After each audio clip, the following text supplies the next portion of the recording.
Wednesday morning பருப்பு vegetables எல்லாம் மொத்தமாக போட்டு 5-6 விசில் வச்சு எடுத்துட்டு சாம்பார் பொடி போட்டு நல்லா கொதிக்க வச்சுட்டு தாளித்து போட்டாச்சுன்னா ஈஸி மெத்தடில் சாம்பார் ரெடி. இப்போல்லாம் நான் மிக்சியில் தான் இட்லிக்குன்னு மாவு அரைக்கிறது. 2 கப்பு அரிசி போட்டாச்சுன்னா எனக்கு ஒரு நாள் இட்லி பண்ணிவிட்டு 2 நாள் தோசை பண்ணுறதுக்கும் கரெக்டாக இருக்குது. நல்லா புஷு புஷுனும் இட்லியும் வருது. முந்தின நாள் வச்ச புதினா மல்லி இலை சட்னியும் மீதி இருந்துச்சு. அதனால் சாம்பார் சட்னியோட இட்லி சாப்பிட்டாச்சுது. இங்கே ஒரு தேங்காய் 150 ரூபா, அதுவும் கிடைக்க மாட்டேங்குது. எங்கள் வீட்டில் செலவாகாமல் அது கொப்பரை தேங்காவாகி எங்கள் அம்மா அதில் எண்ணெய் காய்ச்சிருக்காங்க. இது எங்கள் ஊரில் ஒரு பழக்கம் உண்டு. அதாவது ப்ரெக்னெண்ட்டாக இருக்கிற பிள்ளைங்களுக்கு 7வது மாதம் 8வது மாதம் 9வது மாதம் மைனி சென்னை இட்லின்னு கொண்டு போய் கொடுப்பாங்க. எனக்கு ஃப்ரெண்டு இதை ஃபோட்டோ எங்கள் சித்தப்பா வீட்டில் உள்ளதை அனுப்பி வச்சுருக்கா.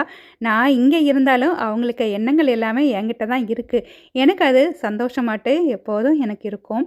வழக்கம் போல் ஈவினிங் சமோசா லுக்கமேத்தோட டீயும் குடிச்சிட்டு நைட் சீஸ் வச்சு ப்ரெட்டும் சாப்பிட்டுட்டு கடவுளே இந்த உலகத்தில் எல்லாரும் சந்தோஷமாக நீண்ட ஆயுளோடு இருக்கணும் அப்படின்ட்டு ப்ரேயரும் பண்ணியாச்சுது.